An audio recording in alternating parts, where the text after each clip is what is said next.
Welcome, everyone. My name is Jason Crean, And I'm Evie Voltra.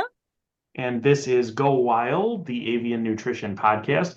We are really lucky today to have two of our friends, colleagues, special guests, Sophie and David from the UK. I'm going to have you introduce yourselves and talk a little bit about your background. Um, we have worked together on a bunch of different things over the course of the last couple of years. And I'm just really grateful for you to be part of this today. So go ahead and introduce yourselves. Well, thank you so much for having us. We are excited to be on here chatting today. So I'm Sophie, and this is David, and we run Best Behaved Birds, which is a parrot training consultancy where we help people through behavior consultations, action plans. We have a range of courses, including one on pet parrot nutritional enrichment, and we just absolutely love to help people with their birds.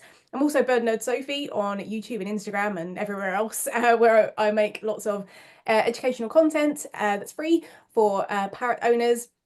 We're also both certified professional bird trainers and professional members of the International Association of Avian Trainers and Educators. And for me personally, I have been working with birds professionally for about 15 years or so in zoos and farms and wildlife parks. And I love talking about birds. And I have an honours degree in animal behaviour and welfare as well. And that's kind of me in a nutshell. How about you? So my handle's the Parrot Teacher. That's where you can find my free resources and educational content. I also have a background in teaching and academia. I used to be basically a lecturer or trainee lecturer. I have, unlike Sophie, my sort of professional life with parrots started a bit later, but I've had them in my life all my life. That's a long time. I don't want to give away my age, but I've been living with parrots for a very, very long time, and I absolutely love them. They're very intelligent, very cute, very clever, and I've always had that passion. So recently, I've started to more formalize that. I did Susan Friedman's LLA course, which is kind of a rite of passage for any professional trainer. I have a diploma in animal behavior and welfare. I've been catching up on loads of other courses, including Jason Crean's animal nutrition course and all sorts of extra education. And I think that we all have lots to learn all the time. There's no such thing as a total expert. We're always learning, we're always progressing our knowledge, and it's always good to keep on learning no matter what you do and what part of life a parrot plays for you. That's Absolutely. wonderful. And Evie and I have these discussions often about what people think they know, and they often will just take what they've heard in a social media comment, and that becomes their fact, their truth, and they're done learning. And I think that's what's so refreshing about you. We all have expertise and the credentials to back it up, but we're never done learning because we want to do right by these birds, and the more we learn, the better we become, and the healthier and happier our birds are. And that is the perfect segue into what we're talking about today because it's nutrition myths. And I don't think like a conversation between Evie and I don't think we have a single conversation where it doesn't start by getting out our frustrations about About something this. we've seen on social media. Yeah. Um, because there are so many myths, and a lot of it has to do with the fact that nutrition is complicated, right? It is not simple. It is, and it's often not part of our standard schooling, and especially in the U.S. where human diets are terrible. We really aren't taught what is truly healthy and what's not. And a And we're lot of still and we're still learning about Yes, ourselves. So, let alone, these 400 some odd species that have, these incredibly diverse diets. Yeah. So it's and the fact that research is all over the place, and we're not talking about a single species like humans. We're talking about, like you said, hundreds of species. So um, there's no one size fits all diet, right? I mean, and a lot of manufacturers have tried to build, whether it's seed or whatever, they've tried to build it as kind of a one size fits all, but there really isn't a one size fits all diet for every species that we're keeping. Not let alone individuals who go individuals. through life stages and have different needs at different times and things like that. If you've had a hormonal bird, like there's definitely different needs at certain times of year or month, or if you have a really crazy bird day where mood shifts can occur. There's also a big misunderstanding about toxicity, like what actual toxic foods mean. We know parrots eat poisonous things in the wild all the time. They just can only tolerate so much. And we're not saying to feed poisonous things, so do not come at me in the comments for that. But we definitely, people in general just don't have a really good understanding of what that means. But also how foods are metabolized. I see this a lot with sugar and fat, like fat is an F word and you should never use it and it's terrible. But in reality, sugar is converted to fat in the liver and leads to fatty liver disease. So there's a lot of steps when we're looking at metabolisms that people don't understand and can be misconstrued. And how those nutrients are used, obviously. And we've all had this conversation, a lack of understanding of how science works. And before we got on, we were talking a little bit about some influencers who have science backgrounds who will say, "Oh, look, here's a paper. See, what I said is true." It's like you can't just grab something and say, "Oh, look, one piece of evidence. I'm justified." That's not how science works, right? So there's bodies of evidence, and one of the things that Dr. Evie is working on is a database of parrot foodstuffs. Like, what does it really say in the research? What have they been observed eating? And I can't wait for that to really come to light, because I think Evie, I think your paper from last year, was it last year or this year? This year. Still this year. Still this year. Well, it technically depends on which database you're talking about, but yeah, in the last. But like your paper on alternative foodstuffs and all the other things that parrots are consuming, it's illuminating, and people need to know more about that and how we can diversify diets to keep birds not only physically healthy, but mentally engaged and in foraging and things like that. So that understanding of science and how science works is a difficult subject for a lot of us to breach. When people comment on social media, they often are saying things that make sense to them, but they often are not factual. It's not justifiable.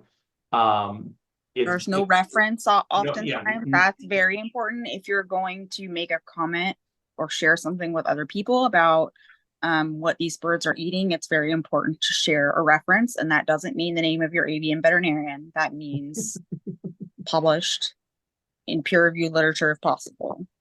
Yeah, or at least a reliable resource. Yes. Someone that knows the science and knows what's going on. Right. World Parrot Trust has some good information about what parrots are eating in the wild. So I like that. Yeah, and that's part of how I search out some of the things that I offer to birds, looking for foods that they actually consume in the wild. And social media, right? It's a necessary evil at this point, and just it's so easy for myths to just be perpetuated. Someone says something about grapes causing hormonal explosions, and then all of a sudden it becomes fact, and everyone's panicking about grapes. It's like grapes are healthy. Grapes are very healthy. They just shouldn't eat 20 of them in a day, right? Like there's a big difference. So, and some of it comes from confirmation bias. They tend to, a lot of people will tend to cite things that fit within their sense making, with what works in their own mind, even if it's not true. And that's just rampant. We see a ton of that. So, these are all very plain, common reasons why there's so many myths. You see these two, Sophie and David, I know. How do you feel like you need to tackle these as they come? I mean, it's overwhelming to someone like me. I can only imagine what it's like for you. It's tricky, and people get really upset because obviously they don't want to give anything to their birds that they think is going to harm them. So that's what, Right. It comes from quite an emotional standpoint as well. And that's why, Jason, you and I have done, this kind of series on my channel where we've kind of busted some of these myths as well. Because one of the things that makes me laugh often on these, social media platforms is people say something is toxic. Okay, but what does that actually mean? They'll say something's toxic, but they don't actually know why it's toxic. They've just heard from somebody else that it's bad, and then somebody else said it's bad, and it goes back and actually it's not. Or again, they've cherry picked that if you feed, for example, nothing but tomatoes, yeah, there might be like a stomach acid problem at some point if you're feeding literally nothing but tomatoes. But adding a little bit of the actual flesh of tomato into your parrot's diet could actually be quite beneficial. And I think people just don't understand where the information's coming from, do they? No, people, it's like a game of Chinese whispers. One Yeah. person starts a bit of information which may have some relevance or some facts behind it. Like maybe if my parrot was to eat nothing but tomatoes, they would have this stomach acid problem, and then people kind of pass it on and pass it on, and before you know it, one tomato is going to murder your parrot instantly. It's also Yeah. the other problems with social media is it is people bandwagoning. It is the Chinese whispers. Susan Freeman called it the cultural fog, which I love as a great analogy. You're wading through this cultural fog of common sense, almost like a modern form of folklore, where people are perpetuating these things through the new form of verbal communication, which is basically internet. You know, that's the most common way, rather than just whispering to your friend down the street. And then it just becomes this. It takes life on its own. And also, this is my biggest pet hate, and this isn't an attack on any one influencer, but people tend to believe what they hear from people with lots of followers. So, say for example, if someone gets 100,000 followers because their parrot did a little spin and it went viral, they're more likely to believe what that person says over a professional trainer or professional nutritionist or professional avian vet who may only have 1,000 followers. And that is a real big problem on the internet, because big influencer does not necessarily mean big knowledge. It just means they're a big influencer. Some out there do have a lot of knowledge, many do not. So you want to fact check stuff. And if someone throws the word science at you, you see it in a lot of academic disciplines, a lot of chats, because I was in other spheres in academia. Science is the search for truth. Science isn't a buzzword you throw at someone to beat them down and tell them to shut up. And to prove a Science point, is yeah. you want, as Evie said earlier, you want some references, you want some consensus in what people are saying, and you want to be able to get some verification of it rather than just taking it at face value. I'm sorry I went on a bit there, because it's a thing that annoys me. And how do we combat it?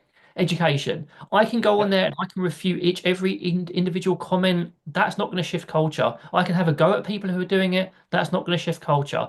The only thing that we can do is present the information in an educational manner, not attack anyone. And then hopefully over time, that will cause a cultural shift, and people will think, well, hang on, this makes sense. There's more information, more voices saying this is correct, and that will shift things. Equally, I think having spaces to ask questions, again, without judgment as well, is what we try and promote. You know, I would much rather somebody ask me a question they feel is silly. You know, are apples safe? Yes, they are, and here's why. Here's some of the good things, rather than again just going on some of these groups and just believing the first Or comment. getting judged immediately for Or saying getting judged, anything. yeah, even questioning or asking questions. You should always be questioning, because that's the only way that we can actually progress and learn from each other, is asking different experiences and finding out. And it's such a great example. Even, if you have a question for somebody that has this kind of knowledge, I think asking the question, even in a group setting, is inspiring for other people to do the same thing. And, not everybody knows everything about everything. This is, it's like a community based body of knowledge, and it should be, but we need to be respectful of like what you are saying, what is true and valid versus something that was just kind of thrown in the hat willy-nilly without perspective or context. I often wonder if some of the things that we hear are like toxic or bad. Something happened to a bird and it was something else, but they never took it to have like a postmortem or necropsy, in other words. And something else caused it, but they associate it, and it's like, well, correlation does not equal causation. That's a very important concept that we as scientists get drilled into us a lot, but it's maybe something that the public is not as familiar with. We've talked about this, right? Veterinarians get the short end of the stick when it comes to nutrition education.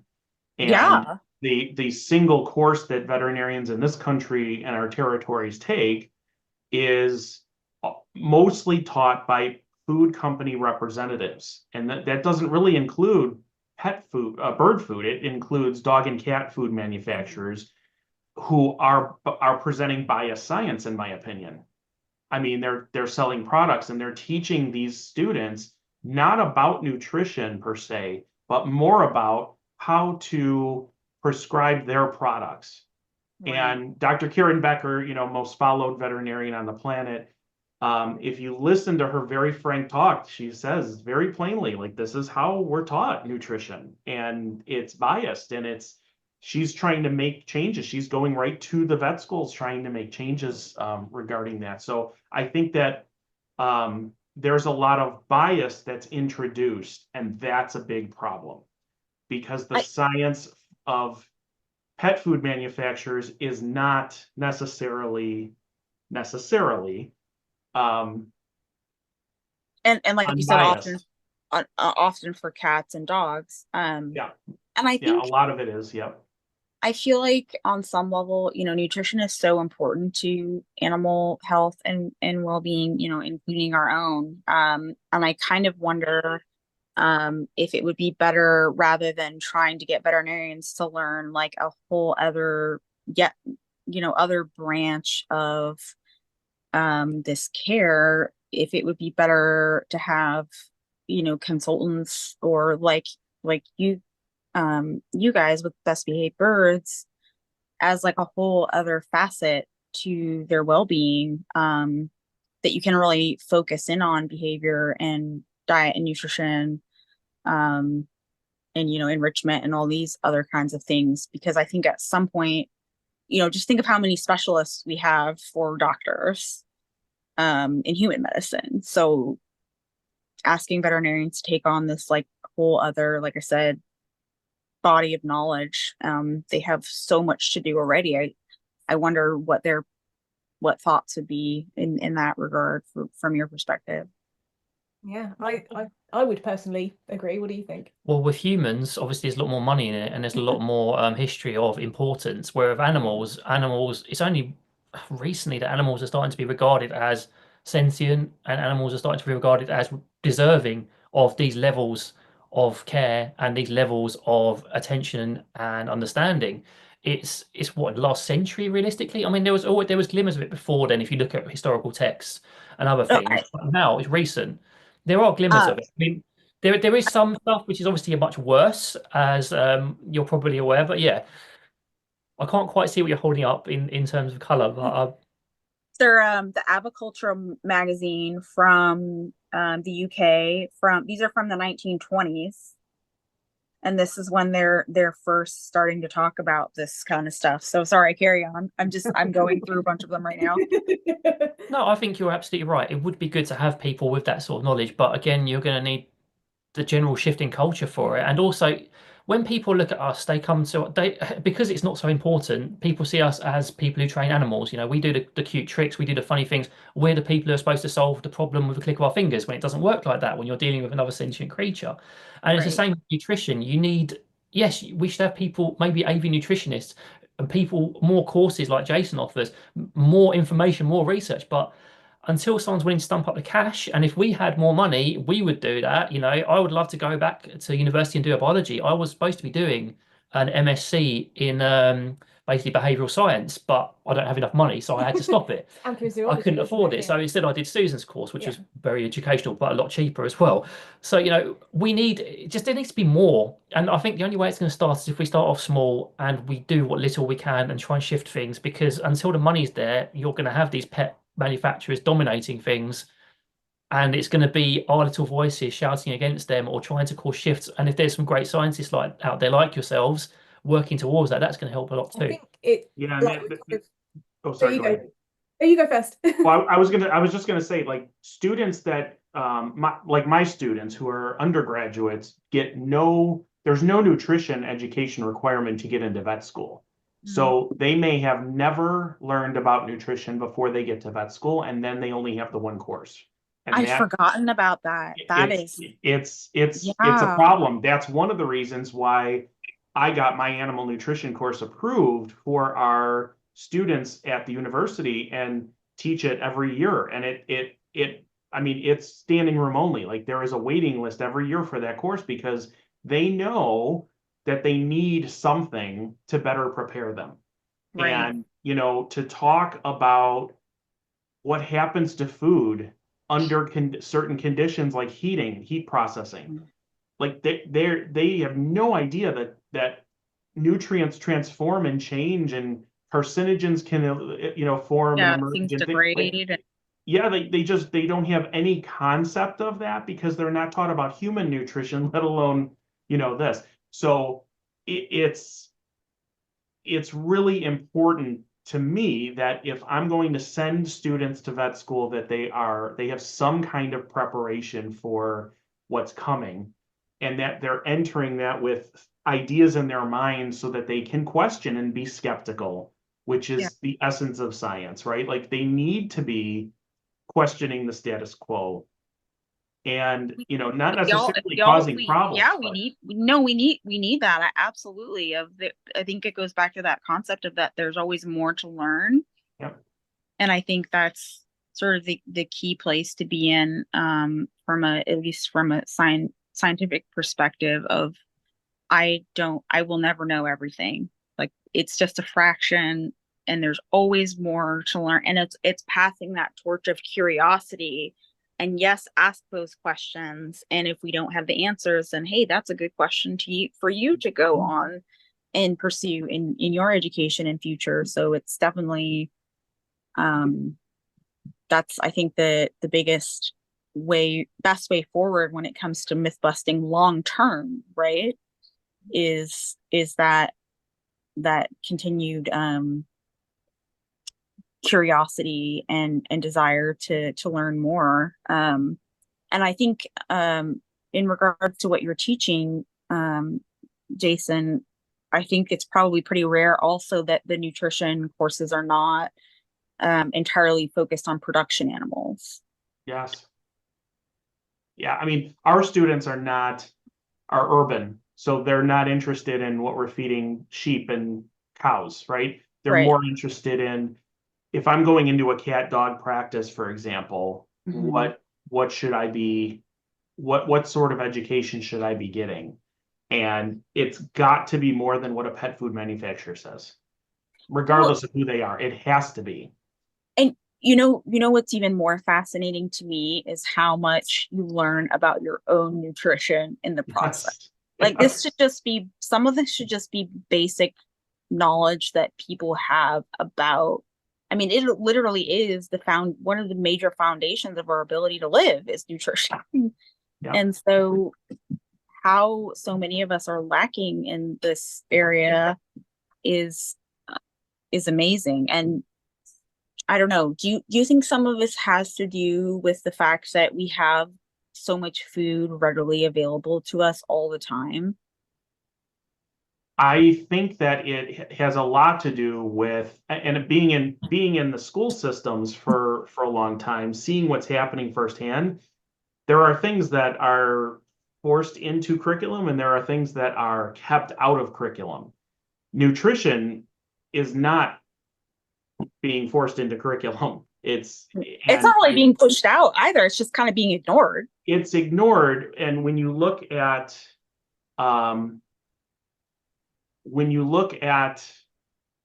the lobbying and by governments, you see that these processed food companies have a lot of sway, and we don't want it. Some of them don't want you to know what's in their food and that it's addictive, right? And we know this food's addictive. That's not a secret, but it's not taught to question. It's not taught to, wonder about these things, right? You're just not to think critically, which is the and goal of all educators. Critical thinking is lacking, and it's because we have focused for a long time on science ideas, science facts, and less time on the practice of science. And if students don't have those skills, they're not functional. And we live in a scientifically illiterate society as a result. That's why I have one foot in science education all the time, because we're making changes. We're changing that, but it is slow moving. It is, and that's not like meant to be insulting to anybody. That's just it's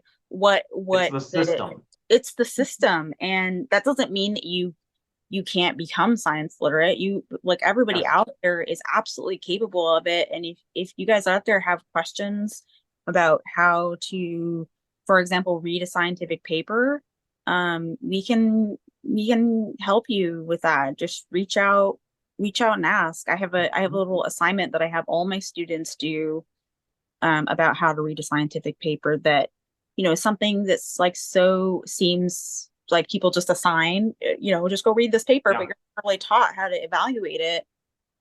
Yeah, especially like who funded it. I mean, are there any conflicts of interest? Yes, we had students look at a paper that was demonizing coconut oil, and coconut oil has all kinds of health benefits, and the demonization in this paper, when you look at who sponsored it, it was one of the organizations for nut growers. So of course they're demonizing this because it's pulling money from their cause, and it's the same thing for a lot of these organizations that sound healthy, but then they're putting things out that aren't science, but they sound sciencey, and so the idea about saturated fats causing heart disease and everything, like that's old science. That's like been debunked. And it's like cholesterol is bad for you. Did you know cholesterol exactly, even though your brain is made of cholesterol? I mean, it is those types of things. So it's science changes with new evidence, and we unfortunately with nutrition, wherever there's money to be made, you get a lot of pushback, and that's got to change. But that brings us to the next point that's up here. We're not here to shame. Everyone's learning, and that's the whole point of this podcast. And we want to improve the lives of birds regardless.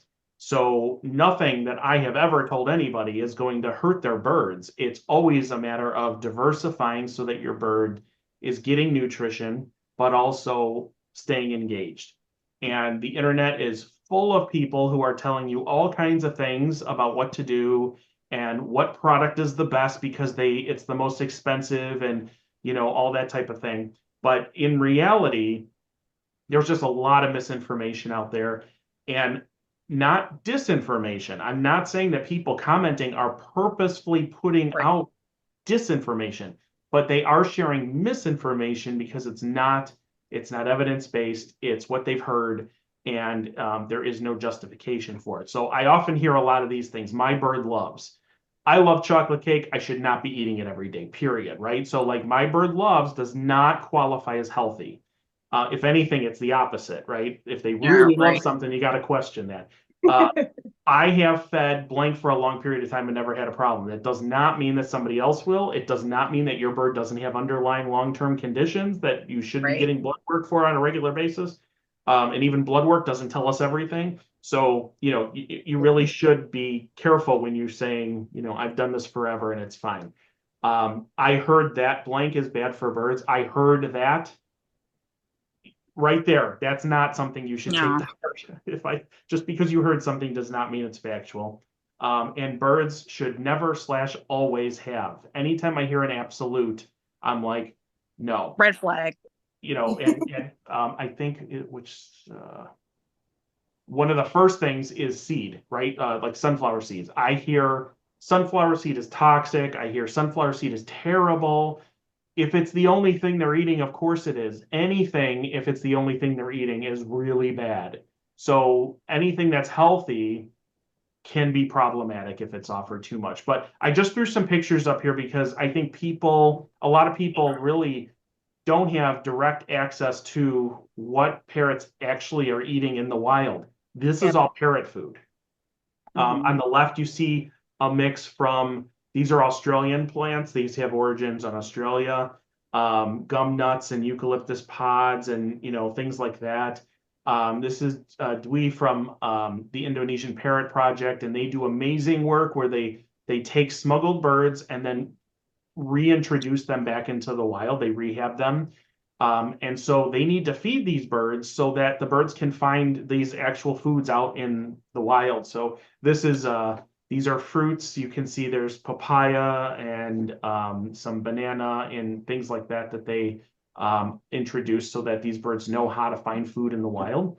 And then another mix that we have formulated that has all kinds of things that are native to Australia.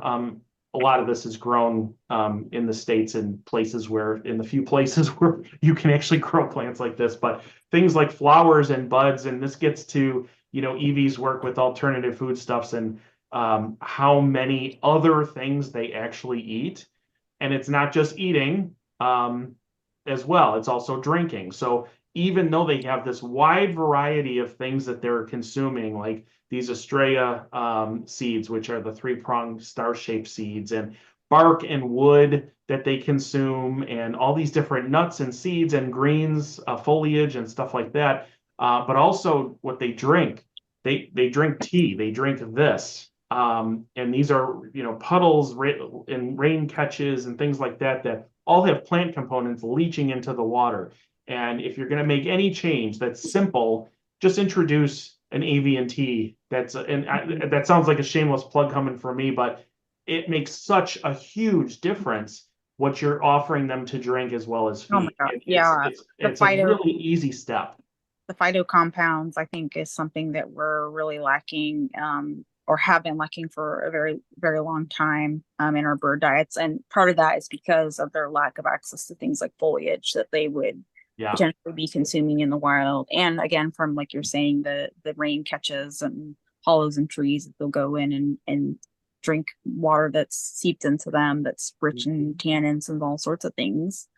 So the avian tea is a really great way to provide some of those things. And I think in some way parrots like make their parrot soups. Probably. Because you see the sort of behaviors from our own parrots. They're trying to exhibit natural behaviors by making their soups, by dipping their foods to make them easier to ingest, easier to digest, perhaps. They also some parrots get a bad rep for trying to get to greens. They're trying to destroy plants, and those plants aren't safe for them, but they're again mimicking natural behaviors, and we can provide that in a safe way for them, so we don't have to destroy your ficus or whatever. You can provide them something that's safer for them to destroy. And I think we've personally seen the benefits of teas firsthand. One of our crimson bellies came to us, and he was a plucker, and we introduced Tulsi to him pretty quickly. And I'm not saying it was the be all and end all and the one thing that solved it, but it definitely had a huge impact on working through that. And now he's got a beautiful crimson chest again. So I just it's wonderful. And coming back to that previous slide of one of the things that really stands out to me that drives me crazy is a bit further back. It was we've always done it this way. It's one of the most dangerous phrases I think that we can use. Sorry, this one. That's the one. We've been doing it for a long time. It's not a problem. I'm a bird breeder for 30 years, and I've always fed them X, Y, and Z, so it must be fine. We've always done it this way, and it's a really, really dangerous mindset to have. We do things differently, like compared to a year ago. We're always doing things differently, and to have this idea that we've always done it this way, so it must be fine, is really dangerous. That curiosity you guys are talking about, curiosity, always evolving and being open your mindset, because it's very easy to get set in a mindset. And I try not to discount people's anecdotal evidence every time, because if you have people with anecdotal evidence, that starts to become consensus rather than just one person saying it. So I'll always listen. I may not necessarily agree, but I'll always take note of it. And if I keep hearing it, I'll be like, well, maybe I should investigate this. The other thing I wanted to say from much earlier on as well is we're talking about the foods, and the part of the problem is bird food is marketed to humans rather than what's good for birds. It's marketed to appeal to us, just like you were talking about with the cereals, and foods for humans. Foods for humans are marketed in a certain way, and that's why there's not enough nutrition education. It should be a high school education staple because it's part of biology, but it's not for some reason. You can learn about it yourself, by the way, but anyway. So just like it is marketed for humans, it's marketed for pets as well. So this has, look, now with vitamin MALC, R and Z and all these things in it with big flashing letters and stars around them. And then when you look at the actual ingredients list, which is very important, we always encourage people to do, look at the ingredients list, what you're feeding. You see it's somewhere down below, and it's probably not available, which I'm sure Jason will have a lot to say about later on. It's marketed for us, not for our birds. So looking at your parrot's natural history, even if you just have a quick internet search, may help you, guide you in what your parrot should actually be eating. And like I said, that is the big thing that I often see people shy away from. And we have vets who are publicly saying birds should have no seeds, no nuts. And it's like, where are they going to get these healthy fats? Like, we need healthy fats. And then, to say no is that last one, like that absolute, like, no, they should have no seeds or nuts. No, that's wrong. That's absolutely resoundingly false. And counter, should they have a ton? No. If they have a diverse diet, though, you're not going to encounter those problems, right? Because they're not going to get too much of any one thing. But portion sizes matter, and I'll get to that. But yeah, just getting back to this, and Evie brought up things like tannins, which are, these are phenolic compounds, they refer to them as. They're phytochemicals that plants produce. But it's also a lot of other things that are released. When you see the strong color of flowers, for example, those are all bioactive compounds that act as antioxidants, and antioxidants keep your cells healthy. If you can't keep those foundational cells of the body healthy, everything falls apart from there. So it's really a matter of maximizing how much of that you're giving them, and you can give it to them to eat and to drink, and they get the benefits for all of that. But we just talked about seed. This is just a huge issue with people, and how seed by itself is problematic, but as part of a diverse diet is wonderful, right? So I see every time I give a nutrition talk, I have a picture of sunflower seeds, and I ask everybody to give me their knee-jerk response. What are the first things that come to mind? And it's all negative. And then when I show them all of the nutrition that's found within sunflower seeds, which most people don't ever care to look for, I guess, they see that there's a lot of benefits to them. And it's funny because, like, they're a health food for humans, right? You can buy unsalted sunflower seeds, and they're a health food. And yet for birds are problematic, but that's because of the history of them, right? Right. Yeah. And I think it's really funny as well, because people say, well, seeds are high in fat, so they're terrible. But actually, when they think of seeds, they may be thinking of, for some examples on this slide, which are actually high in carbohydrates, or they're high in protein. They're not actually high in fat at all. Things like millet are actually low in fat, but they tell everyone that it's high in fat because they've heard again over and over on social media, seeds means fat, fat means bad. And actually, they don't know what's in the foods. And that's part of the problem. You don't actually know what you're feeding your bird.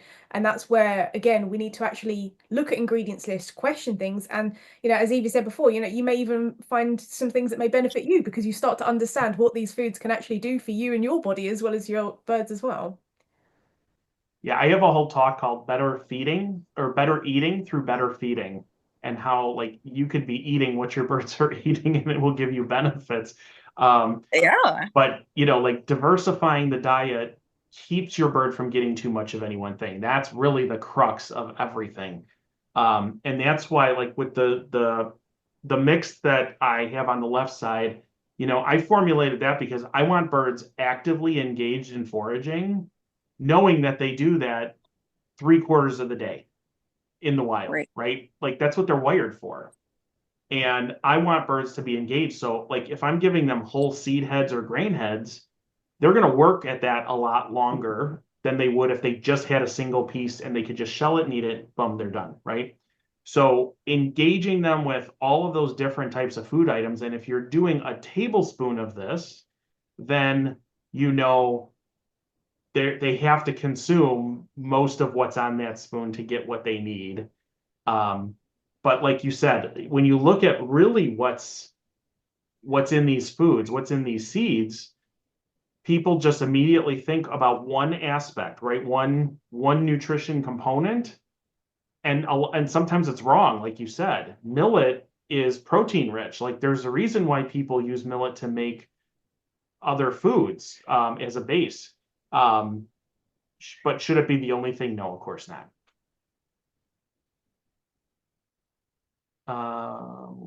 Oops. Okay, here we go. Nuts are the same problem, right? Because nuts are considered to be bad by some.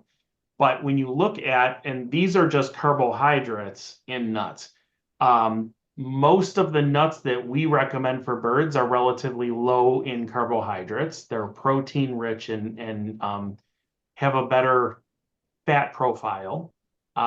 Especially walnuts. Walnuts are my favorite. I think you get so much from just half a walnut, so healthy fats, protein, fiber, which helps fuel the microbiome, hugely important, and that's often ignored.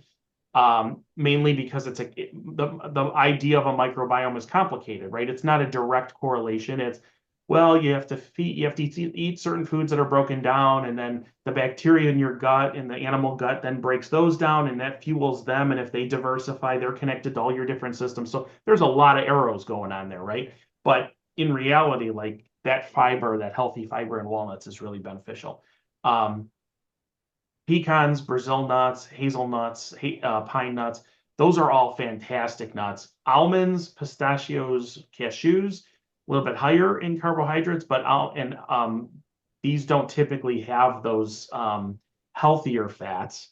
Almonds, I often get like, why do you hate almonds? I don't hate almonds. Almonds are fine. An almond a day here and there is great, fantastic. But almonds aren't going to have those all-important healthier fats compared to something like a Brazil nut or a walnut or a pecan, for example. And when you look at polyunsaturated fat, walnuts all the way at the right in that red letter, those red numbers, 13.4, that's a good source of those. So it's complicated. Look at all the nutrients here that these nuts have. But they all have benefits as part of a diverse diet. What do you find people's reactions to nuts are in general? It's that usual thing. Or they'll be like, well, nuts are great. I feed peanuts. And it's like, no, it's a legume. It's not a nut. And that's the one you don't want to feed. Out of all of them, there peanuts are are not up here. They're not up here. Exactly. And it's just about, again, breaking down this, miscommunication of where these things have come from. And, when we look at things like nuts as well and seeds and things, and we say all these foods are terrible, you shouldn't have them, as some vets say, well, what are we going to use for reinforcement? Because if we were going to do any kind of training and behavior work, we need to have something that our birds are going to want to work for. And yes, we could use fruits or things, and some people can use all kinds of things for reinforcement. But when you're starting out a relationship, you want to have something that's high value, that's tasty to your bird. And actually, nuts and seeds are going to be some of those things. And if we completely eliminate them from the diet, you're going to have a tricky time kind of getting that communication up, aren't you? Yeah, birds, you want your bird to forage for high value foods, and they'll forage for these high value things because in the wild they'll be more scarce or more difficult to find. So you can use that to your advantage to build your relationship with your bird. And going back to what you originally asked, there's two extremes when it comes to nuts. Some people, when it comes to nuts, are like, amazing, you should feed nothing but nuts and you should cut out the seed. Other people are, nuts are evil and seed is the only way to go. Then you have a whole spectrum of opinions. So it's clear that there is misinformation about it, and it's good to have tables like this where people can actually see what's available, and maybe someone saying, well, this isn't actually that bad to have in your parrot's diet in moderation because it needs it. It's like, if I ate nothing but beef burgers every day, that's not going to be very good for my health. However, once in a while having one, because I'm not a vegetarian, I know there's people out there who have their own sort of like values. No, not values. Equivalents. Sorry, that's the word I was looking for. Blimey, equivalents for it, like in mushrooms and like protein sources. But it's a good source of protein for me, in moderation. So you can always have things in moderation. It's just going to those extremes that are the problem. Well, and it depends on moderation. I mean, there's some unhealthy things where there is no moderation, and people often will say, "Oh, well, everything in moderation," and it's like, well, no, what you're feeding is not healthy. Chocolate, not healthy. Onions, like not healthy, not beneficial for parrots. So there is like moderation is key as long as they're appropriate foods, right? And that's what you're getting at. When I shared this table here, not so people can hyper focus on all of this, get overwhelmed by all this data, but when you look at the red, no one food item has all red numbers, right? So how do you get everything you need? You diversify. You have a little bit of everything. You spread it out over a week or two. You do not need to give your birds 100% of their nutrition in a day. Like that's not possible. These birds gorge themselves on this food item today. They get, in the wild, and, they get all their vitamin A for the week or whatever. And then they move on to something else and they get a lot of healthy fat. Like they're not getting everything they need every day. We do the same thing with humans. It's the same thing. Guys, we're not getting all of our, like, what we call our like standard daily values every single day. Some days we get a little more of this or a lot more of that. And there's something to be said for that. So it's not like we're telling you to do something that's way off base. This is basic, like across the board animal nutrition, unless you're a production animal like a dairy cow or a chicken. You don't need this very exact same boring thing over and over again. And the But other, even those animals have they diversify their diets, where once a week they introduce food A, or like they try to add some things to keep it interesting, but they know that good they one, don't need like the 100% decent ones alfalfa, do. Say it Yeah, again? the decent ones do, and I wish Yes. more of them would do it. Yep. But the other thing that I wanted to bring up in regards to diversifying and thinking about what you're feeding your birds, as well as what you eat yourself, is how hard or not hard some of these things are to grow on the environment and where you live. So, intensive agriculture in foods sourced from delicate environments like the Amazon, Brazil, parts of Brazil, South America, wherever they might be. Be mindful of how they're acquired. I always recommend organic whenever possible. And supporting, what you can find in like your local farmers market is also helpful. Um, that's just something I wanted to highlight because I think in the grand scheme of things, their ability to stay healthy here and in the wild is very important. Yeah, and a lot of the items from the wild that I source, well, no, all of them are sustainably sourced. They're not Yeah, farmed, yeah, right? They're out there doing collection of things that are already growing and not taking up agricultural land.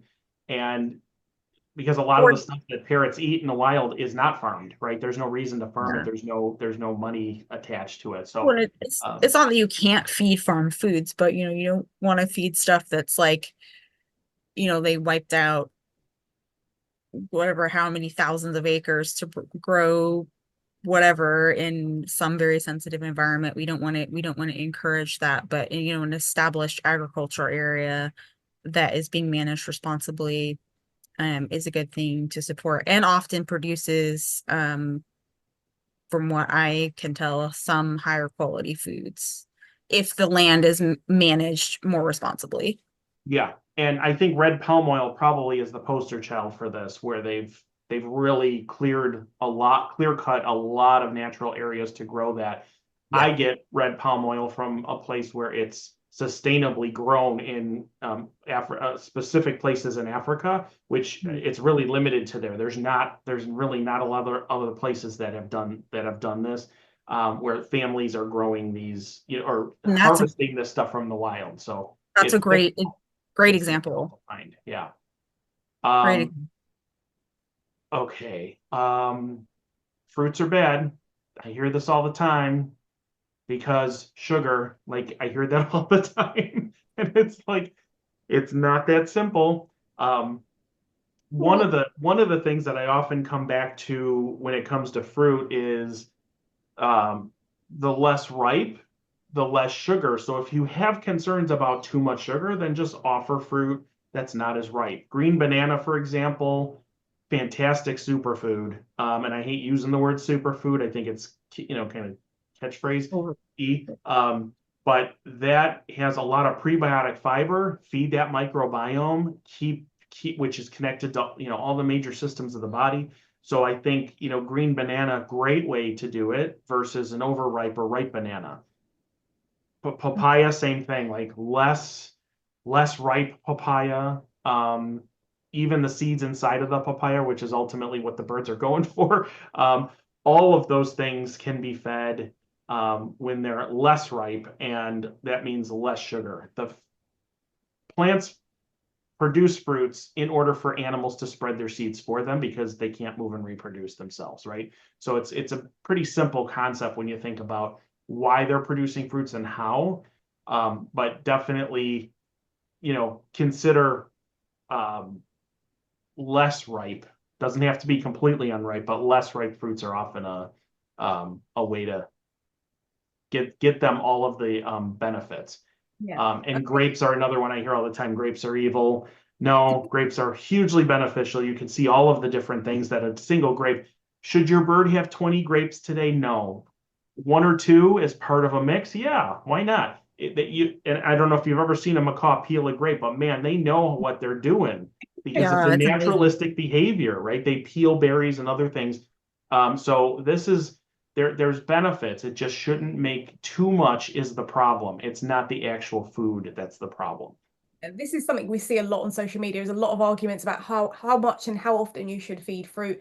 Even, you know, we used to believe certain things back in the day. You could only have it 3 times a week. I have no idea where that came from, but we fell into that trap previously. But, you know, most parrot species can have some fruit every day, but it's about portion sizing. Should they have an entire apple? Probably not. But can they have a couple of bits here and there? And again, it comes back to our diets. Should we be having some fruit in our diets? Absolutely. It's great for us.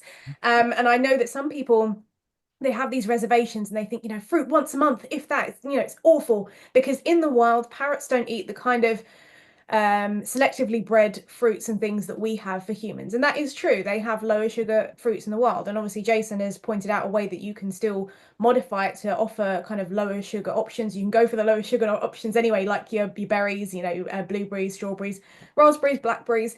But that doesn't mean that some of the things like the selectively bred fruits that we have, you know, don't still have benefits. Of course they do. But again, it's about portion sizing and how much you're comparing that to the rest of the diversity in the diet, right? We see it a lot with small parrots, especially. When you think about the size of a grape, a whole grape, a fully ripe grape, that's the size of a conya's head.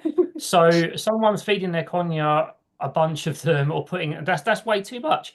But a single grape, despite the large size of it, it's going to throw most of it on the floor. It's completely fine. So think about it in proportion to the size of your bird and how much you provide, because fruit is good for us in moderation. It's good for our birds in moderation. And the fact that this whole, I don't know where this was perpetuated, where most parrots will not eat fruit in the wild is rubbish. We saw a picture earlier. You know, they do eat fruit. How would these trees propagate themselves if they did not eat this fruit? It's a silly notion when you think about it. And I think going full circle again, it's something you said earlier.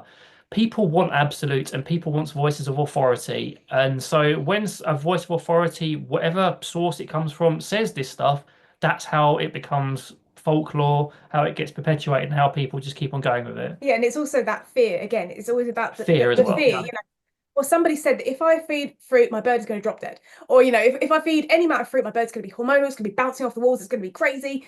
And, you know, where does that come from? But again, people don't want to do things wrong because they want to protect their birds. You know, we love our birds and we want them to live long, happy and healthy lives. So we don't want to do anything wrong.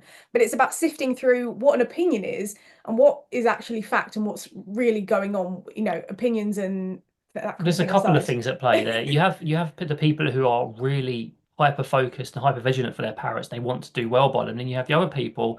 Luckily, not many people who be watching this sort of podcast who want the easiest option to feed their bird. I want this all-inclusive product, which I don't have to bother doing anything with. I don't have to worry about, and that's all I have to feed them. So I don't have to bother preparing anything or whatever. There's those people as well, and those I think the people that need the education more, because if they just introduce a little bit of diversity, their parrots would be much healthier. You have those two extremes again, don't you, which causes all the problems. It's the middle ground often that where you find the most common sense answers. Yeah. Back to what you were talking about, like the size of a grape being like the size of a conyour's head. There's a couple things I wanted to point out there is that in the wild, they are incredibly messy and wasteful. So like you said, a lot of times they'll take like a bite and they'll just throw it on the floor. But if you have a bird that is that small and would eat an entire grape, it's time to start thinking about things like portion sizes. And portion sizes, I love the idea of like a bird portion size basically being something in relation to the size of their own eyeball. Like it needs to be, if it's going to be small, it needs to be small. And that is relative to your bird. And then the other thing I think people get stuck on, which we mentioned at the beginning of the talk, was that know your bird. If you have a bird that it is extremely sensitive to the more sugars that are in like ripe bananas and other things like that are more sugary, absolutely limit those in your bird's diet. If you know your bird responds in a way that is not good for them and not good for you, then you need to do that. But don't just go because somebody else said, you know, whatever, it's perpetuating this myth. That doesn't necessarily mean that it can't provide benefits for your particular bird. And I keep going back to this, it's the exact same way with people.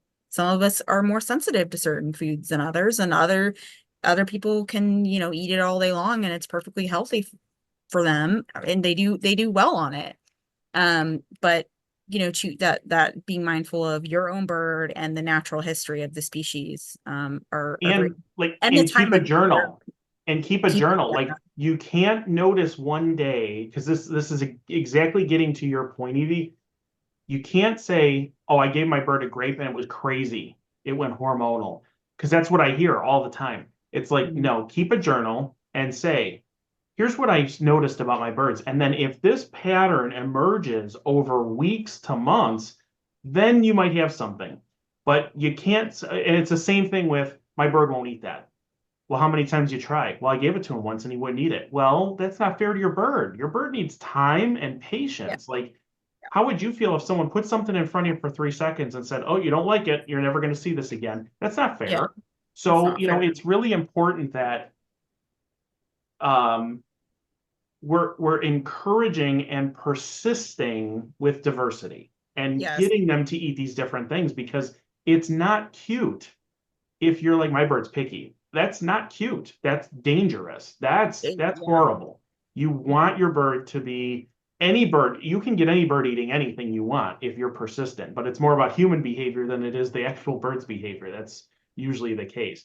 But I see a lot of this hyper focusing on one nutrient in a food and ignoring all of the other beneficial nutrients in the food. And it's the same thing with seed and nuts, right? They hyper focus on fat and they think that's all that's there, when in fact, there's a lot of healthy nutrients in seeds and nuts and fruits and other things, right? That's more of a cultural thing of us humans and the kind of age we live in, where we focus on one aspect of something and it's buzzwords and trends. So the trend, like the banana makes your bird's foot explode. If someone was to have one, anecdotal thing of that, and then it just goes trend and trend and trend, and everyone believes it.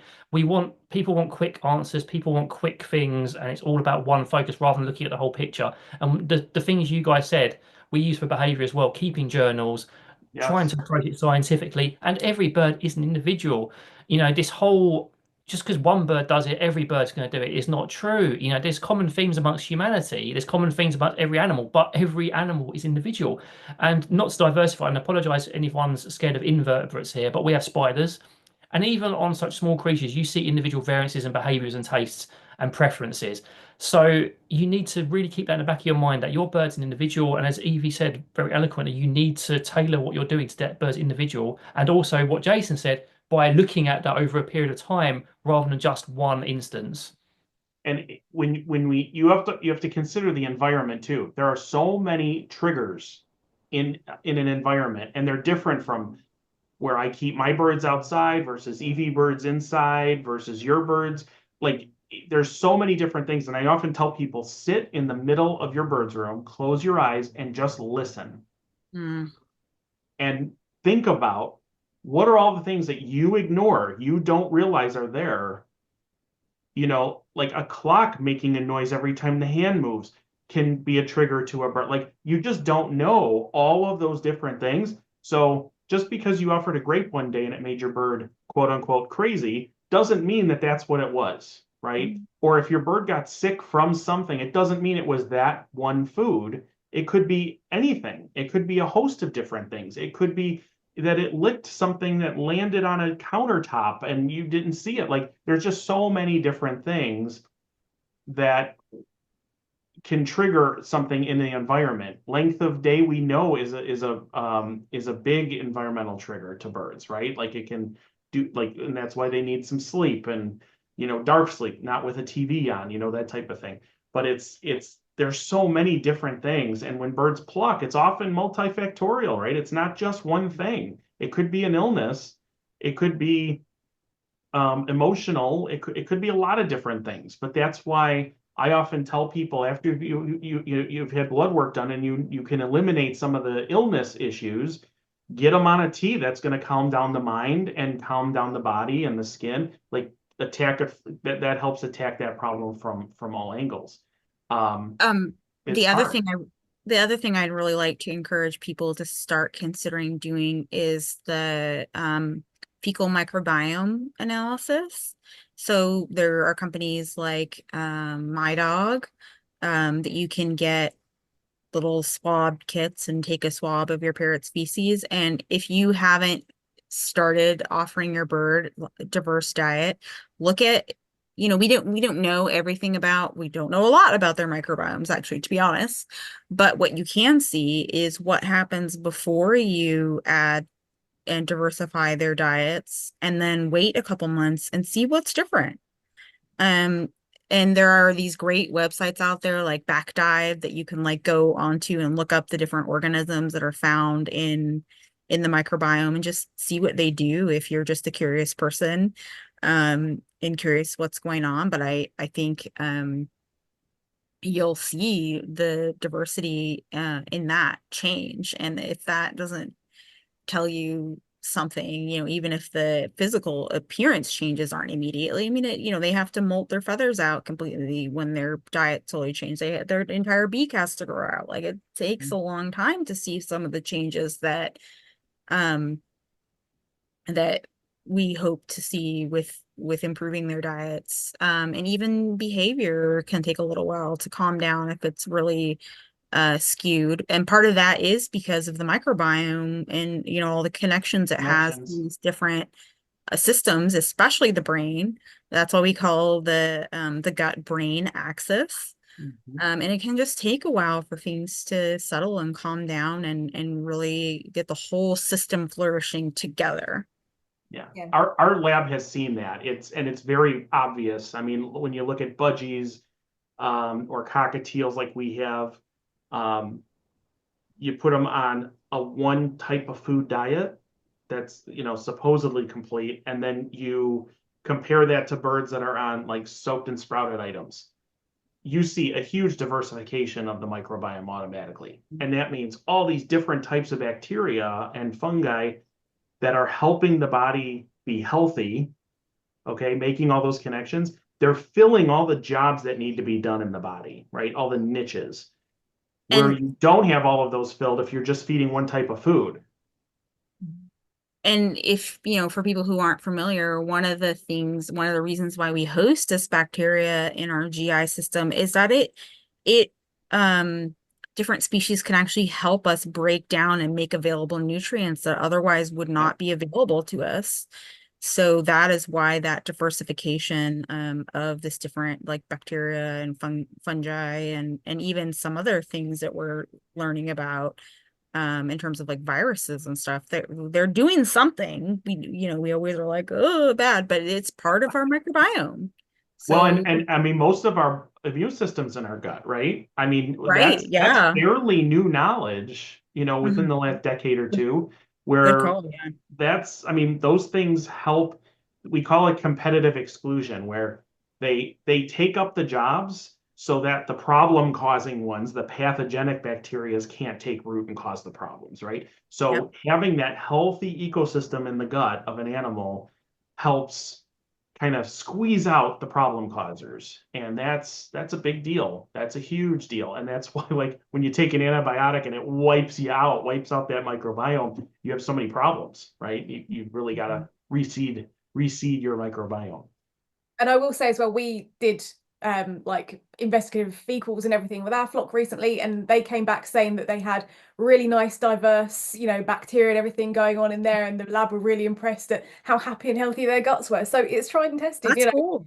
Yeah, so, isn't it? It's interesting. It's proof. It's proof that it's it works. Great that this is finally coming to, like, people can actually look, and it's hard to analyze because we don't know what all of these different things do yet for the gut, right? But knowing that the diversification of that ecosystem inside your body needs to be diverse, like that's a big win for us in science. Like that's really helpful. Another one that we hear, and we're coming to the end. So mushrooms are bad. I hear this all the time. I think because there's a lot of inedible toxic mushrooms out there, people just assume all of them are bad. Yeah. So don't go outside and collect mushrooms if you don't know what you're doing. Don't do that. But when I posted this video of these macaws eating these mushrooms in the Pantanal in Brazil, I got tons of hate. I mean, people were attacking me. I'm like, I'm just sharing birds actually doing what they do naturally. I Mhm. did not go down to Brazil and And force make these Facebook. birds to eat these mushrooms. Like, and they're like, well, this is setting people up and all that sort of thing. And I'm like, it's not. Edible mushrooms are edible. And there's a huge amount of benefits. Also, a lot of new science on this, right? People are adding lion's mane mushroom to their coffee because of the wonderful benefits for brain health. Mhm. And I incorporate 3 different types of mushroom into my forest foraging here, like reishi mushrooms. They all have benefits. And what's really cool about mushrooms is if they've been exposed to any kind of UV light, they can make vitamin D. They make vitamin D2, and there's some evidence that parrots are better at converting D2 to D3 than we are. But they're getting something that they're not getting from other foods. That's really difficult to get in the diet. So those types of things are not bad. They're just one more thing that birds can interact with and forage for. And brain health, like the nutrients we need to power our brains, so vital for these, as we mentioned, sentient beings that are very intelligent. And I'm doing some work with Jen Cunha, and obviously a lot of exciting things going on in that direction of just how intelligent these guys are and what you can do to support that healthy brain is just, I think, absolutely critical and just fundamentally one of the most important parts of their being kept in captivity in any situation. They And it serve it 100%. And it's not just nutrition, it's also engagement with foraging. The Yes. more they're exposed to, the more exercise that their brain is getting. Mhm. I just don't think I want to scream that from the hilltops, right? I just want, it's so important, and it's something that's most ignored with the Is the bird. Sorry. foraging. So people, we go out to have a meal. We enjoy eating our foods. We like eating different things, even if not all of them are healthy. Everyone will eat some diversity in their diet, even if it's rubbish Yeah. diversity. Yep. So why on earth are we expecting not just our parrots but other animals to eat beige food all the time, or brown food, or one colored, or multicolored but not very good food? Just one type of food. It's not. It's beyond for my own cognitive belief. I don't understand it. Why should they Yeah. do one thing? And you know why? Because it's easy, it's convenient, it's Yes. what we're told. There's still this disconnect, and I touched upon it earlier, that there is this growing sense that animals are sentient, this understanding that they're animals, and we are animals, and I'm not going to go into some philosophical debate about it. We are animals, we're evolved, blah, blah, blah. They act like us. They're not that dissimilar from us. We all grew up on the same planet. We're all organisms on this planet. So why is it so strange to see common patterns of behavior just because an animal looks different? They're still going to need enrichment. They're still going to enjoy different types of food. They're still going to need their brain stimulated in a multitude of ways. And I really don't understand why food is not included in that. Like this parrot toys, why is there not more foraging? And it is becoming more mainstream. A lot more people are getting into it. Yeah. But there's still this myth that your parrot just needs one small wooden toy with a bell in the corner and a mirror, and they'll be happy. They need a lot more than that, and it's so obvious the benefits when you provide more than Yeah, that. and it comes down to convenience. Unfortunately, not necessarily people watching this, but there has always been this historical belief of, we need to make it convenient, we need to make it easy and everything. And there is nothing easy about living with parrots. I'm sure we all know that. They drive us crazy sometimes because we have to meet so many complex needs. There is nothing easy about it. We are constantly trying to stay on our toes, like thinking, how can we keep them busy? Because otherwise, if we're not doing that, we are going to see undesirable behaviors. We are going to see some of these things that people come to us for, like screaming and biting, self-mutilation, or potentially even health problems as well, because they're perched potatoes. They just sat there all day, like, what are they supposed to do?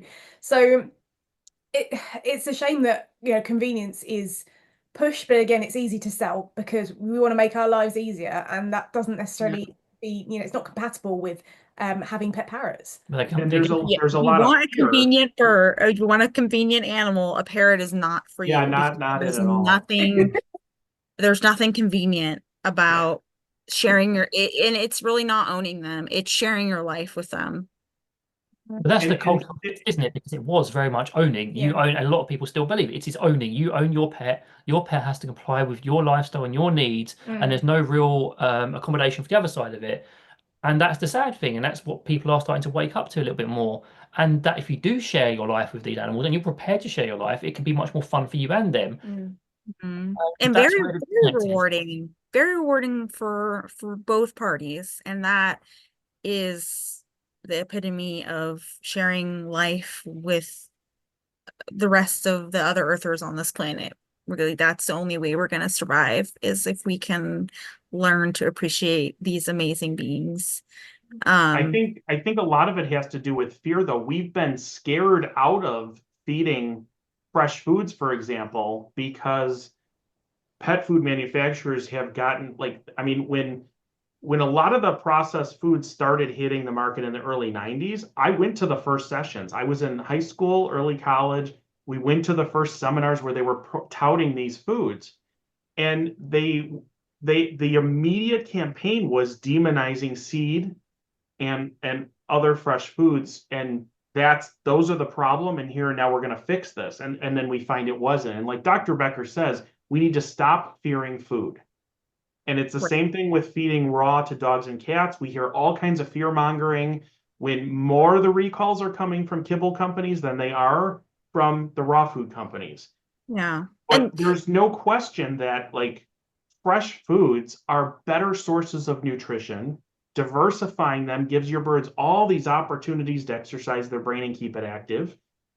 But, to say that, I remember, oh boy, how do I say this politically correctly? Being in a booth next to a very well-known parrot researcher, let's just say. And this person, we were selling sprout kits to make it real easy. Soak, rinse, feed. Bam, real easy. A great, easy way that literally any person can do. We have 5-year-olds doing it for their budgies at home. Like, there's no reason we can't have people do this. Very simple. Telling people that these were going to kill their birds. This person was next to our booth, literally telling people that these were going to kill their birds. And these people were coming to me, and I'm educating them on the reality of sprouting and how easy it is. And, you really don't have to worry, and all this, the easy steps you can take. But it's that type of fear that's built in that has driven people the other way, and I'm just going to do it safe. I'm just going to be safe. But it's not safe. It's safe in the immediate, but it's not safe long term. In moderation, like, I feed my birds some manufactured foods, but that's part of it, right? That can't be, that's But the idea, you're not out there telling people that they have to do that in spite of feeding fresh foods, because the fresh foods are dangerous. And that's the message that has gotten out there. Yeah. Well, I think you need to know something about nutrition. Exactly. It's okay to do a little bit, I'm not going to demonize any manufactured foods completely. It's okay for a little bit. I'm obviously, decide for yourself, look at the ingredients list and decide for yourself if that is safe for your animal, because that will tell you an awful lot, because they have to print it in Western society, in America and the UK, they have to list what they put in there so you can see. And as Jason said, fear, people use fear to convince people to do anything. It's the easiest way to get someone to do something. You make them scared, and that is going to sell your product, that is going to stop them from liking someone, that is going to get someone to vote for you, etc., etc. So it's the easier tried and tested method. That's why you have to be curious, and sometimes you have to go against fear and be more curious than fearful. Yeah. Well, and I think there's also something to be said for, like, just be mindful of whatever you're feeding. Again, like, no all or nothing, but there are different things about different types of food. Like with your fresh food, you have to make sure that it's fresh. And when it's time to be removed, you need to remove it, because molds and stuff are an issue. So, like, be mindful if you have a day that you're not going to be home for, whatever, 2 days, and you have somebody changing the food who doesn't know what they're doing. Just know. Be mindful and know, and this goes back to, like, if there's like an emergency and something becomes unavailable, your bird should know what a variety of different foods are, because what if that thing becomes suddenly unavailable and your bird eats nothing else? Like, it's it's an issue. So that's just another like safety thing is, your bird can enjoy a variety of things for its health and well-being. And if the apocalypse happens or the drones in New Jersey come down on us. Yeah, and I mean, fresh food will stay for the day while you're at work. You don't have to Yeah. panic about rushing home. Yes. Yeah. Cooked foods, on the other hand, no. Cooked foods, I mean, those will mold pretty quick when they're left out. But offering, I think we've hammered the diversity thing home in this video today. But like whether it's dry food, like what's on the left, which is pomegranate, banana, jicama roots, dried mushrooms, palm nuts, like these are all awesome things.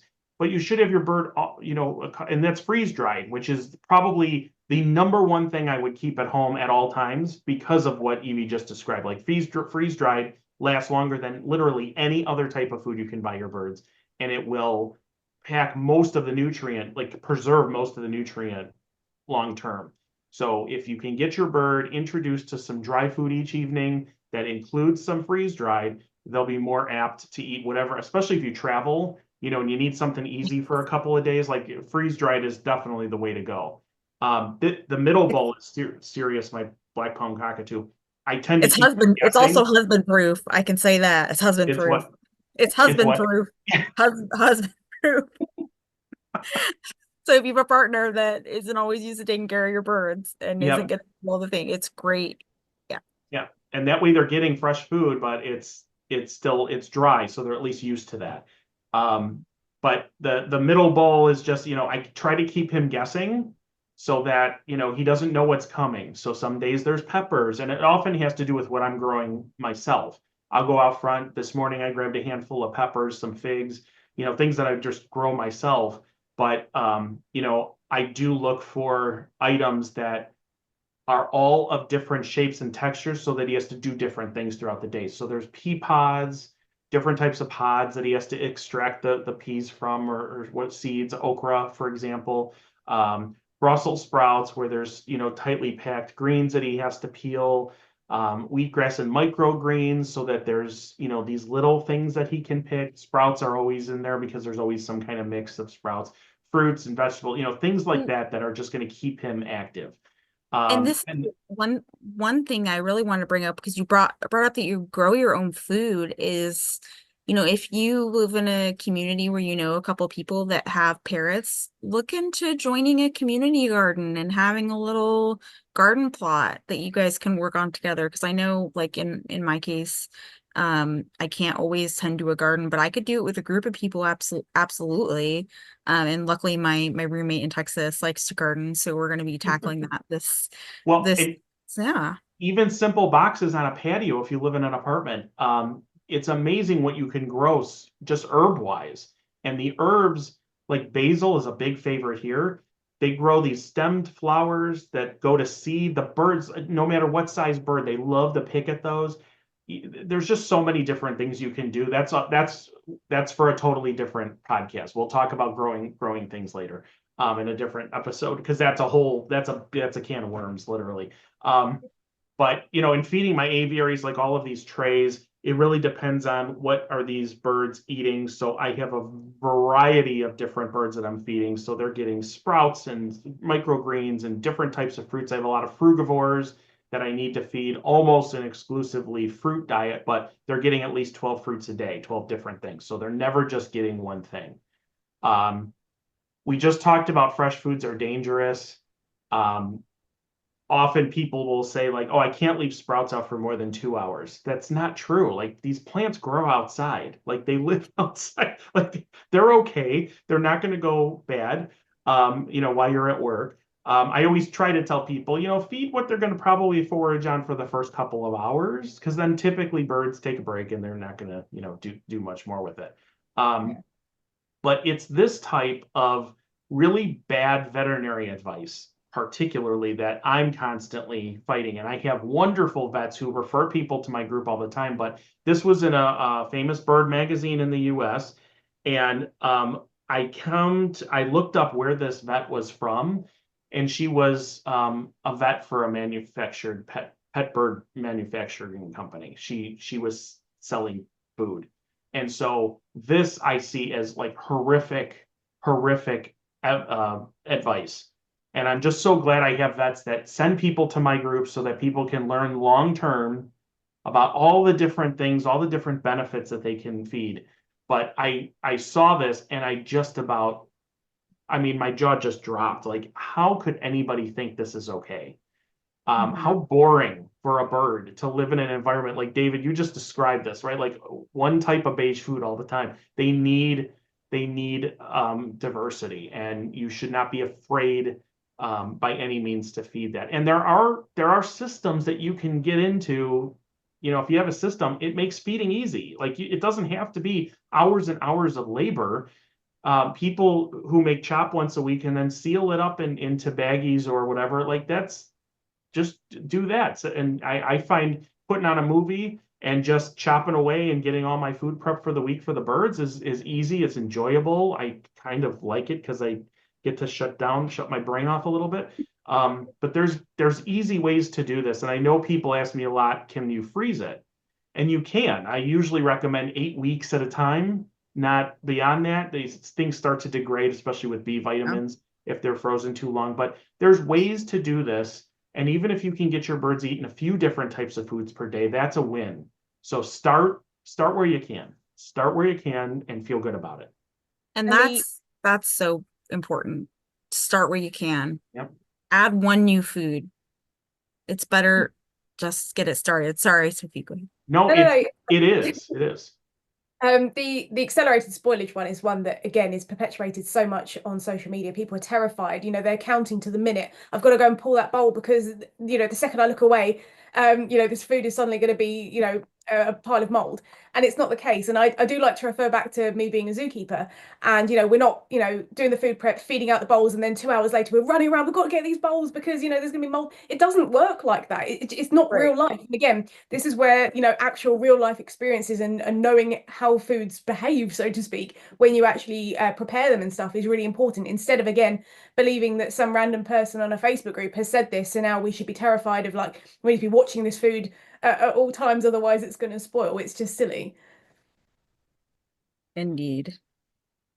We talked about cooked foods over raw. AAV, the Association of Avian Veterinarians, I am loving some of the new stuff that they're putting out. I think they're really embracing the common sense approach to bird keeping and sharing little tidbits that make sense, such as, you know, maybe don't feed warm foods. People are giving their birds a lot of warm foods, and then we hear, oh, they're regurgitating on me all the time, and all of a sudden it's like, well, something's triggering them. You know, and feeding these really starchy breads and things like that, something else that we're not, you know, they don't need.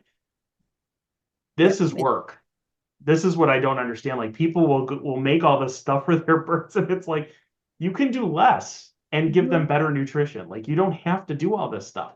So, you know, the warm and mushy foods are a big problem because I think we think of it as comfort food. So then food is love, like Robin Shuoka Sullivan says. And it's like, you know, you want to give your bird and make it happy, but there's so many things.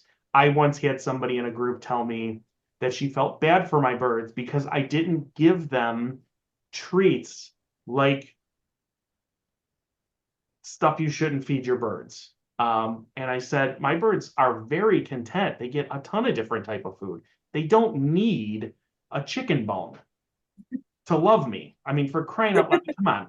So it's one of these things where you can diversify and have a very content bird, and it's only eating healthy things. You don't have to give it. There's so many things you could feed. They don't have to have unhealthy food. They don't need cooked foods like we do, because it's the thought that we need cooked foods to help digest things that our parrots do as well. And one other thing I wanted to mention about the AAV quote here as well, this is really useful, is sometimes with frozen chop, you can find that has a mushy consistency when it's thawed as well. And what we found that helps with that for a lot of people, because a lot of people follow certain bigger influences advice on freezing chop in certain portions and thawing it, which leads to the same problem. If you want to reduce the mushy consistency, you just add some dried flowers to it, soaks up a lot of the moisture. It takes it, improves it a little bit, even some grains and stuff. It just improves it and takes away the mushiness, so you don't have to worry about feeding the frozen chop.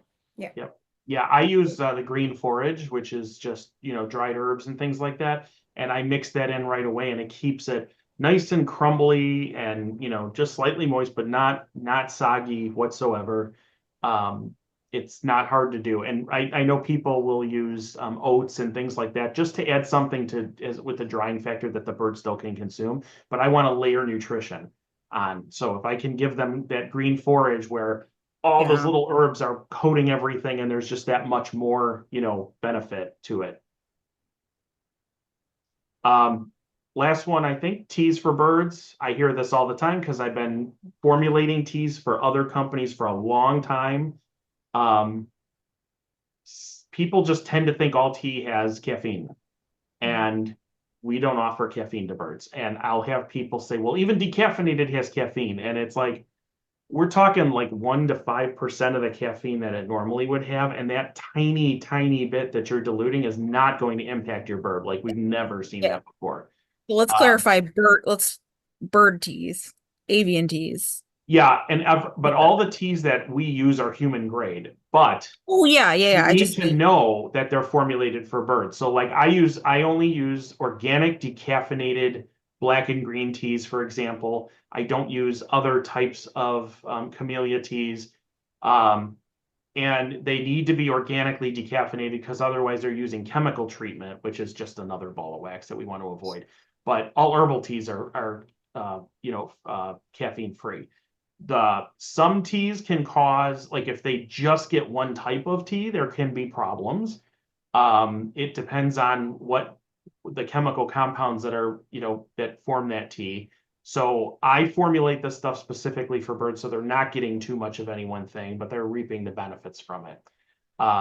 And once again, AAV has started promoting teas, which is really great for me to hear because there's so many benefits that we can be sneaking in through their water. And I know Sophie and David, you talked earlier about the benefits that you've seen with feather quality, and we hear that a lot. What I'm holding in my hands there is the hormone homeostasis tea that I formulate. And I'm telling you, every spring I start getting phone calls about Amazons. I have an Amazon. And I'm like, I bet it has yellow in its name, right? Like double yellow. They just seem to be really hormonal. And this and the anti-inflammatory tea that I produce um, really helps with respiratory issues and things like that. It's just about giving your bird something that will help balance that, give them that balance instead of drugging them and giving them something that's going to push them over the top. Dr. Becker always used to talk about her practice going from least invasive to pharmaceutical and always like, well, let's try this stuff here that we know isn't going to be terribly invasive. And a lot of it was herbal and nutraceuticals versus the heavy pharmaceuticals that can cause problems. So, always having that spectrum in mind was always something that really made me admire Dr. Becker. But yeah, lots of benefits of teas, and we all see the benefits. So portion sizes. Yeah, go ahead. You see the same in behavioral science as well. You look at least intrusive to most intrusive, and Yes. least intrusive could simply, for dealing with a hormone problem, literally be providing teas and providing more choice. Whereas if Yes. you go down the more intrusive route, you are talking about those other less desirable outcomes that you don't want to do. So why not try the least intrusive? It's always the best place to start, whatever you're doing. Absolutely. And the way that some of these components calm the nervous system also can help with behavioral issues. I just had somebody ask, is just having your flower forage in the cage calming? Because I've noticed a huge change in my bird just from putting some of that in his food, but I don't think he's eating it. And I'm like, well, there's flowers in there where just the aroma is calming enough. And so that, yeah, there's a benefit. And we talked in the last episode about the senses and how to engage the senses in birds and keep them enriched. And, I'm sold on olfaction. I think that there's something to be said about parrots and smell. Why do you think they smell? Why do you think they smell? There's no way that they would Yeah. smell the way we do. But they've And got a tiny olfactory bulb, so science would tell us that it's probably not a thing, right? But we know obviously, their brains are weird. Like yes, they their brains store are their, weird. Those yeah. smooth brains. Even Well, if no, I mean, like for their intelligence, you know, how we Yes. thought for so long that they're not intelligent, but it just turns out they pack their neurons a lot more. Yeah, neuron density. Yeah. Well, think of it like a microchip. You know, we've got this big old computer for us, and they've got a little Yeah. microchip in it. And also, with regards to the smell thing, if you're talking about aromas and the like, their respiratory system is so much more sensitive. So if they're inhaling that, that's going to have more impact. If I smelled some chamomile, it's probably not going to do a little bit. It'll do very little for me, but for them, if it's right up in their bowl, that will have more impact on them. Yep, absolutely. And we talked earlier about portion sizes. This is what I have developed over time, watching birds feeding tons of different species, as a foundational place to start. And you can freeze this and read it yourself. We're not going to spend time on this here, but it's just a way to start so that your bird is more apt to eat the diversity that you're offering it. If you have a parrotlet and you're giving it 2 cups of food, it doesn't have to eat any diversity. It just picks the stuff out that it likes. Like, that's not beneficial. So we need to stop overfeeding, and we need to really look at portion sizes and be like, how can we get our birds eating more of the diversity that we're offering and not just picking the things out it likes. And So of course, yeah. the other big trick is for them to see you eating it. Sometimes that does not work for all birds. I have Oh, tried no, it. no, I'm saying that. Yeah, Sometimes. that's yeah. I mean, It's- there's definitely, with some species, there's an element of social eating that's beneficial. It also It's just has to one, do it's with just a good trick to placement. try. Yeah, right. And it has to do with placement. So, I mean, I have birds where if I put a ceramic bowl on the floor of the cage, they're more apt to go down and forage on the ground than they are if it's up and elevated. Some birds, they want it on a skewer so they can hang upside down. You know, knowing your bird's natural history and kind of like, what does the species do? What have they evolved to do? Because you can't just unwire a bird's genetics, right? Like they've evolved to do certain things. Keep that in mind, because that's one way to get them better engaged. So, Sophie and David, one recommendation, like if somebody could do something, one change tomorrow, what would you think? What would you recommend? I would say try teas, or just try one thing. Literally, if you want to diversify your bird's diet, don't take all of this and try to do it all at once. Just try one thing, one simple thing, and persist with it. It's more about consistency it's a marathon rather than a sprint. You know, your bird may take to it immediately, it may take a lot of time, and just do it gradually. Because if they've eaten nothing but seed or nothing but processed food, then they may not take to stuff immediately. So you'll have to take the time to diversify diet and persist with it. Yeah, and for me, as well as that, because that was going to be my point, Oh, is I would say question things. So if somebody says this is bad, okay, politely ask, okay, why? You know, what is the evidence there? You know, help me understand why this is bad. And maybe there isn't actually any evidence backing it up, or this is good. Why is it good? Okay, come and watch one of my videos where Jason and I talk about all the benefits of teas and stuff in detail. You know, question things and don't just believe things at face value because you've read it on Facebook or something, because that's just going to get you into a whole heap of trouble. Amen. But and from a science perspective, trying one thing at a time can be really beneficial. Because then you know, if you see changes, that it was that variable that actually impacted it. I think people throw a lot of change at their birds, and then some throw a lot of change at once, and then wonder what the cause of the negative behavior was, for example, right? And you can't pinpoint any one thing because you've thrown so much change at them. So, like, if you're going to do one thing, maybe a mixed bowl of sprouts and try that and see how they take to that. Or some diced grape, you know, things like that. My thing would be to try something like a fresh cut of bamboo, or order some fresh eucalyptus leaves on the branches, and you can hang it. And it creates a cool little environment. They can play with the, you know, perch on the sticks, branches and such. They can chew on them. They can eat the leaves and get some of those phytochemicals. That would be what I would on top of the T's and everybody else's recommendations. That's what I would throw out Yeah, there. I love that whole I used to give willow branches to my birds, and I don't have access to those here per se, but I grow bamboo and things like that. And I think that it's such a weird, yeah, how do I say it? It's just so rewarding to watch your bird clamoring around, especially if you miss the leaves, because so many birds like to bathe in the leaves and just rub on the wet leaves.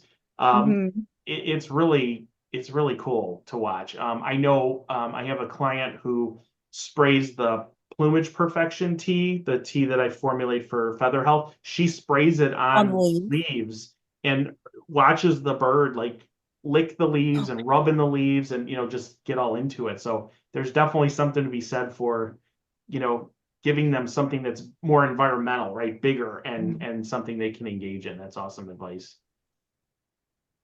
So where can people reach out to Best Behaved Birds?